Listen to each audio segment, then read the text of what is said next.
O comandante Moisés, governador eleito, que já está com a gente agora no estúdio. Deixa eu me aproximar. Comandante, primeiro, parabéns pela conquista. Nós desejamos seriedade, responsabilidade, confiança e sucesso nesse passo a passo, porque não será uma tarefa fácil, né? Verdade. Muito obrigado. Vamos sentar então. Bom. O Altair também está com a gente. Altair, boa tarde. Vamos bater um papo aqui. A possibilidade do senhor falar mais uma vez das perspectivas e do que vem por aí, né? Porque uma das linhas, né, de promessas de campanha foi justamente um enxugamento do Estado. Como é que vai funcionar exatamente isso? As pessoas querem entender um pouco mais. Então, boa tarde a vocês. Obrigado por estar aqui nessa oportunidade mais uma vez.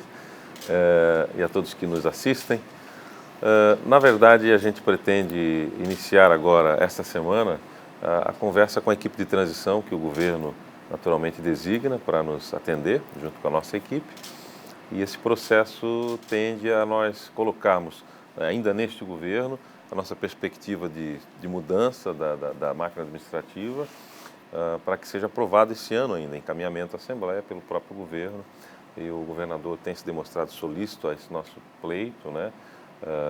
Já conversei com o governador por telefone na noite de ontem, assim que a gente teve o resultado da eleição, ele nos parabenizou, enfim, e foi muito solícito e a gente já tem, então, esse encaminhamento para fazer durante essa semana, para que a gente consiga, então, propor, ainda nessa legislatura, as alterações necessárias para que a gente possa ter um governo diferenciado dentro daquilo que você mesmo colocou, que são as promessas de campanha, que, aliás, não eram só promessas do candidato Moisés, mas também eram promessas praticamente de todos os 9 candidatos que pleitearam essa vaga ao governo do Estado, no sentido de enxugamento da máquina pública, diminuir extinção das secretarias regionais. Não há novidade, então, nem para o Legislativo, nem para o próprio Executivo, né? Essa demanda era uma demanda que se representou, inclusive, que se consolidou na expressão do voto, né? Do nosso eleitor, do catarinense de coração que aqui vota, dizendo que quer as mudanças, seja qualquer fosse o candidato. Existe uma demanda essencial nessa história, queria que o senhor explanasse, falasse um pouquinho sobre isso, que é a Previdência do Estado. Ninguém quer seguir no mesmo rumo que o Rio Grande do Sul seguiu e segue ainda, com uma dificuldade tremenda para sair disso, uma dívida aqui de 34 bilhões, digo dívida do Estado, e um déficit da Previdência na casa dos 3,4 bilhões. Como é que vai mexer com isso? É difícil porque a gente já tem um número bem maior de inativos do que ativos, né? A matemática não fecha. A gente pensa que o Brasil, né, o aquecimento da economia deve proporcionar ao Estado arrecadar mais. Isso é importante para manter a máquina pública, porque as pessoas trabalham e têm o direito de se aposentar. Isso é uma situação muito natural. Em Santa Catarina, em 2015, o governo deu um passo muito importante para a solução desse problema a médio e a longo prazo, que é exatamente criar uma previdência complementar. Então, hoje, o servidor que entra no serviço público de qualquer poder, ele tem a possibilidade de complementar essa previdência e ele se aposenta, hoje o servidor público estadual se aposenta com o teto do INSS. Então, a questão da dívida é uma coisa que tem que ser gestada, naturalmente, mas a discussão da Previdência, ela já avançou muito em 2015, a partir de então, quem entra no Estado hoje se aposenta com o teto da Previdência, do INSS, que é pouco mais de R$ 5.000, e faz, então, a sua poupança, né, de forma a capitalizar e a receber as futuras gerações, né? Nosso colega Altair está sedento por né? questionamentos em relação também ao comportamento dentro da Assembleia, que é muito parecido com o do Congresso Nacional, né, Altair? Antes eu tenho uma curiosidade para o senhor foi eleito com o nome de urna de Comandante Moisés. Agora, governador eleito, gostaria que a gente continuasse tratando dessa forma ou é o Carlos Moisés? É o Carlos Moisés, não há nenhum problema com isso. O governador Moisés, Carlos Moisés, enfim, não tem nenhum problema, pode me chamar pelo nome, que não há, é tranquilo, né? Foi um nome de urna que a gente escolheu à época, né? Entendeu que representava bem o meu segmento e também o objetivo, né? Eu costumo dizer que comandar é mandar com, né? Mandar com as pessoas, né?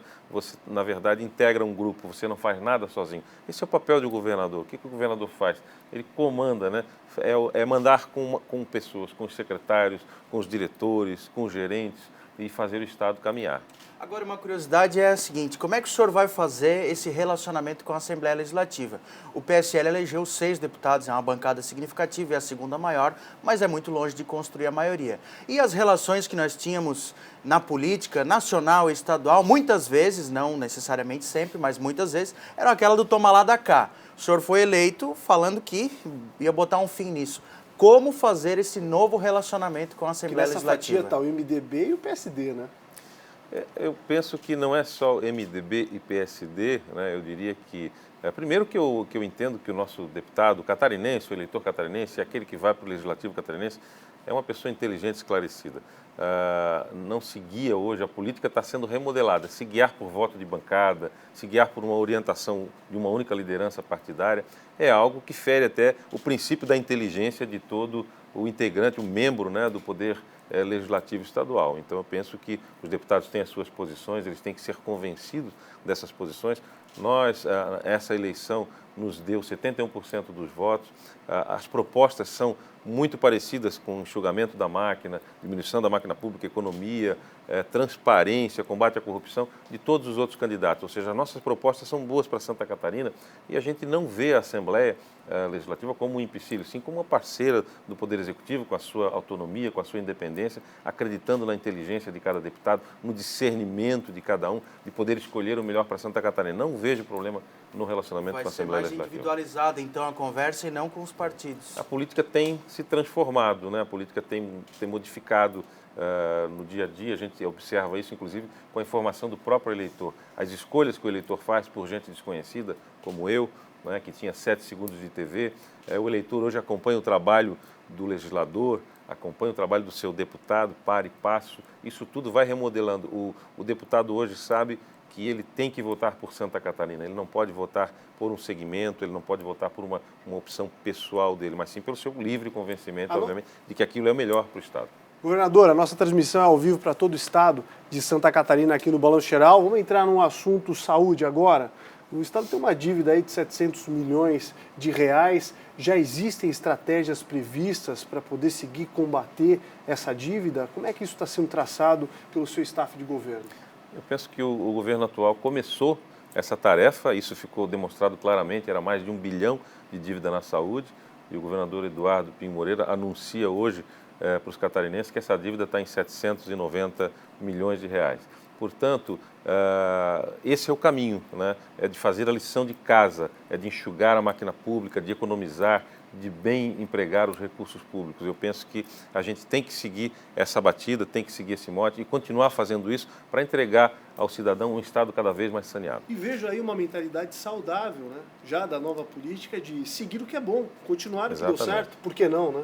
Exatamente. Mas quando o senhor pretende seguir o atual governo, que é administrado pelo MDB, e voltando à campanha eleitoral, quando o adversário do senhor, o candidato Gelson Merizio, tentou taxar no senhor um rótulo de estar junto com o MDB, o senhor gravou vídeos, fez manifestações, dizendo, não, nós estamos sozinhos em chapa pura, mas nunca disse, olha, nós não estamos com o MDB. Qual vai ser o papel do MDB no governo do senhor? O governador Eduardo Moreira disse ontem, uma declaração que está publicada no Notícias do Dia, que, na opinião dele, se fosse um conselho, quem tivesse, assim, aquele rótulo do MDB, o senhor não deveria aproveitar. Como é que o senhor encara essa situação do MDB no seu futuro governo?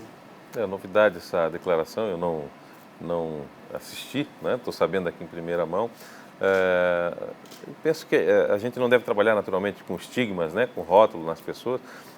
A nossa proposta é uma gestão pública mais despolitizada, com mais técnicos, com servidores de carreira. O governador já deu sinais de fazer isso, a gente tem informação de servidores de carreira no primeiro escalão do Estado de Santa Catarina, então ele tem demonstrado isso, coisas que funcionam também, que dá certo. A gente pretende continuar fazendo isso, nós entendemos que o deputado é eleito para ser deputado, eu tenho dito isso, né? O senhor não vai chamar deputados para o secretariado, então? A gente entende que não deve chamar, porque eu acho que honrar o voto do eleitor, esse é um posicionamento meu pessoal, né? E eu penso da mesma forma que o eleitor pensa assim.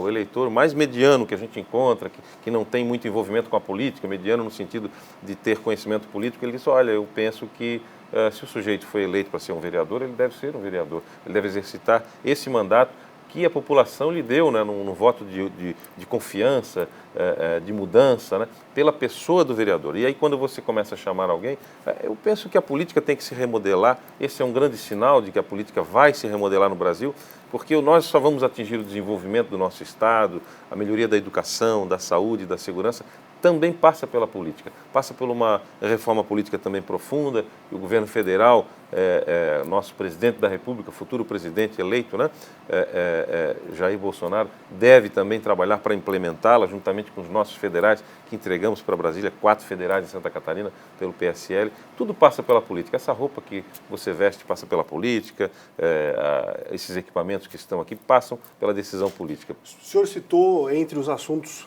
como raízes da democracia e educação, o que vai avançar, o que pode ser feito, valorização de professores, lembro do senhor ter comentado muito isso durante a campanha, como é que vai ser esse passo a passo, mais tecnologia nas escolas também? Concurso público? Perfeitamente, mas 2/3 dos professores hoje são ACTs, não criam vínculo nem com o aluno, nem com o colégio, não tem a sensação de pertencimento ao Estado. Isso é importante, fazer o concurso, efetivar professor, melhorar a carreira do professor, o salário, o achatamento salarial, mas também a gente tem 64 mil jovens fora do colégio, fora do ensino médio, por exemplo, que não tem um atrativo também e anda em descompasso muitas vezes com a demanda empresarial, que não encontra, mesmo aqueles que têm formação técnica, muitas vezes não encontram no mercado o respaldo. Nós temos que reinventar a educação, reinventar o Estado, na verdade, e até o ser humano tem que passar por uma reinvenção, porque os nossos princípios de formação, com o Estado avançando como está, com as novas tecnologias, nós precisamos entender e nós também precisamos mudar, ter a humildade de mudar a forma de pensar um pouco mais coletivamente também, não só individualmente. Nós vamos enfrentar no futuro grandes problemas, grandes temas mundiais. Pode ser uma grande catástrofe, pode ser, enfim, uma grande falta de determinado produto, e o ser humano tem que ter um olhar agora muito mais para o seu semelhante do que para si próprio. E isso passa pela profissão, isso passa pelo médico que vai ser testado com a ciência aplicada a grandes cérebros artificiais, o advogado, enfim, o engenheiro, tantos outros que podem ser relativamente substituídos. Governador, nosso tempo não é muito largo, mas dá tempo ainda de falar sobre infraestrutura. Se gastou bilhões de reais em estradas e elas continuam pavorosas. Existe algum plano significativo rumo a isso? Por exemplo, a tomada de decisão a partir da iniciativa privada, com pedágios? O que o senhor pensa em relação a isso? E o que a gente avança? Portos também aqui no estado, fortíssimos. Sim, o modal, né, de transporte, ele tem que ser aplicado mais investimento em outros modais para até desafogar as estradas, mas também no que diz respeito à malha rodoviária de Santa Catarina, que é especialmente a estadual também, que está em